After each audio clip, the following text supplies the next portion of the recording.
ॐ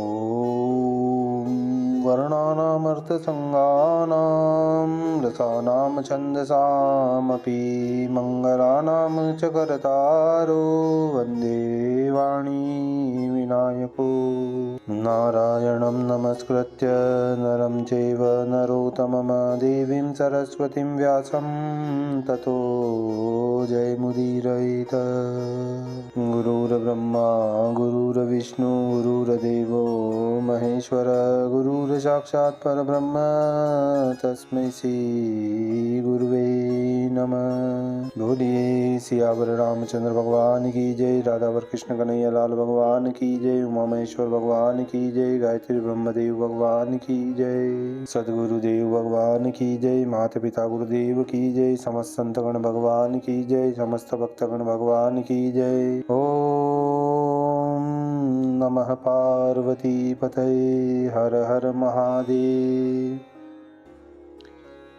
तो मित्रों और आप सभी श्रीमद् भागवत कथा के श्रेष्ठ रसिक जनों, श्रोतागणों, अब तक हमने श्रीमद् भागवत कथा की कथा को नियमित रूप से क्रमबद्ध रूप से कीर्तन करते आ रहे हैं, मनन करते आ रहे हैं, भजन करते आ रहे हैं।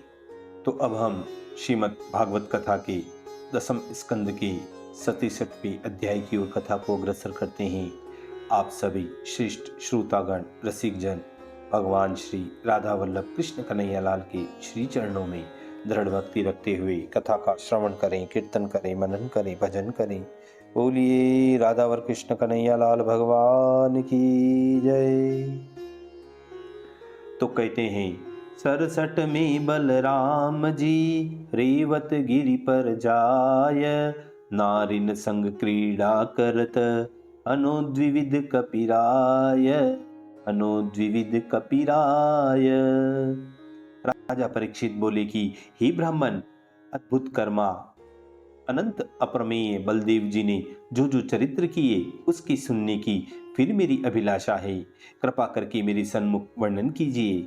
तब श्री सुखदेव जी बोले कि हे राजा परीक्षित, नरकासुर का मित्र, सुग्रीव का मंत्री और मयंद का भ्राता, बड़ा पराक्रमी कोई वानर द्विविद नाम से प्रसिद्ध था। देखिए यहाँ एक शंका आती है। द्विविद नाम वानर श्री कृष्ण का बड़ा प्यारा था। तब सब वानर तो त्रेता में स्वर्ग को चले गए और द्विविद को श्री राघव जी स्वर्ग क्यों नहीं ले गए? तो इसके उत्तर में कहते हैं कि रामचंद्र जी और रावण का युद्ध होता था। उस समय अर्धरात्रि थी। द्विविद नामक वानर रामचंद्र जी से बिना पूछे अपनी सेना लेकर रावण के मंदिर में घुस गया और बहुत सी रावण की रानियों को पकड़कर नंगी कर दिया और मारा भी। कुछ देर पीछे श्री मर्यादा पुरुषोत्तम जो रघुनाथ जी थे, उनको यह खोटा कर्म द्विविद ने किया ऐसा जान पड़ा। तब उसी समय श्री रघुनाथ जी ने अपनी सेना से उसको निकाल दिया। द्विविद ने पीछे से अपने मोक्ष होने के लिए श्री रघुनाथ जी से विनय की। तब श्री रामचंद्र जी ने कहा, द्वापर युग में तेरी मुक्ति होगी। शेष जी तुझको द्वापर में मारेंगे, तब तेरी मुक्ति होगी। इसलिए द्विविद को बलदेव जी ने मारा और त्रेता में स्वर्ग को नहीं गया। इस प्रकार इस शंका का निवारण होता है। अब पुनः हम कथा की ओर चलते हैं, जहाँ कहते हैं कि अपने मित्र नरकासुर का ऋण चुकाने के लिए इस बंदर ने पूर्व ग्राम, खानी, खीरक, छपरों का और देशों का नाश कर दिया। कभी वह बंदर पर्वतों को उखाड़कर उनके देशों को चकनाचूर कर देता था और विशेष करके अनर्थ देशों को महाकष्ट देने लगा, क्योंकि नरकासुर के मारने वाले श्री कृष्ण वहीं विराजते थे। 10,000 हाथी के बल वाला द्विविद बंदर समुद्र के बीच में खड़ा होकर भुजाओं से जल को उछालता समुद्र की तट पर जो देश थे उनको डुबाने लगा। वह दुष्ट वानर बड़े बड़े ऋषियों के आश्रमों में जाकर वृक्षों को तोड़ मल मूत्र करके यज्ञ की अग्नि को दूषित करने लगा। महागमंडी वह बंदर स्त्री और पुरुषों को पकड़ पकड़ कर पर्वतों की गुफा व कंदराओं में रखकर जैसे भ्रमरी कीड़ों को मूंद देती है, उसी प्रकार मूंद देता था। इस प्रकार वह बंदर देशों में उपद्रव करता और कुल की स्त्रियों को दोष लगाता हुआ मनोहर गीत सुनकर रेवत नामक पर्वत पर चला गया। वहां जाकर यादवों की पालन करने वाले कमल की माला धारण किए हुए सुंदर अंग वाले स्त्रियों के बीच में बैठे बलराम जी को देखा। वारुणी मदिरा पीकर गान करते, मत से विहल नेत्र मत वाले हाथियों की समान शरीर से प्रकाशमान हैं। दुष्ट शाखामृग बंदर वृक्ष की शाखाओं पर चढ़कर उनको हिलाता हुआ आपको दिखाकर कीचीर शब्द करने लगता है। उस बंदर की दृष्टता देख स्वभाव से ही चंचल हास्य प्रिय बलदेव जी की संग की स्त्रियां भी हंसने लगी। वह बंदर भ्रगुटी चढ़ाकर सामने ही गुड़क कर स्त्रियों को अपनी गुदा दिखलाकर बलदेव जी के देखते ही स्त्रियों की अवज्ञा करने लगा। प्रहार करने वालों में श्रेष्ठ बलदेव जी ने क्रोधित होकर उस बंदर को पत्थर मारा, परंतु वह धूर्त बंदर पत्थर को बचाकर मदिरा के कलश को लेकर हंसकर बलदेव जी को क्रोध उत्पन्न कराकर अवज्ञा करने लगा। इसके पीछे वह दृष्ट बंदर मदिरा के कलशों को फोड़कर स्त्रियों के वस्त्रों को खींचकर फाड़ने लगता है। बड़ा बलवान मद से उद्धत बंदर बलदेव जी की कदरथना करके दुख देने लगा।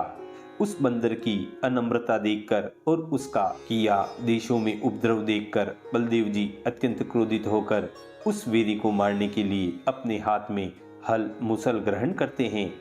हे राजन, उस बड़ी पराक्रमी बंदर ने भी हाथ में शाल वृक्ष को उखाड़कर और शीघ्रता से निकट आकर उस वृक्ष की चोट भगवान बलदेव जी के माथे में मारी। पर्वत के समान माथे पर पड़ते हुए शाल वृक्ष को भगवान बलराम जी ने बलपूर्वक पकड़ लिया और अपने मुसल को घुमाकर उस बंदर को मारा। मुसल से उस बंदर का सिर फूट गया। तब जल प्रवाह के समान रुधिर की धार बहने लगी, जिससे वह गेरू निकलते हुए पर्वत के समान शोभायमान होने लगा।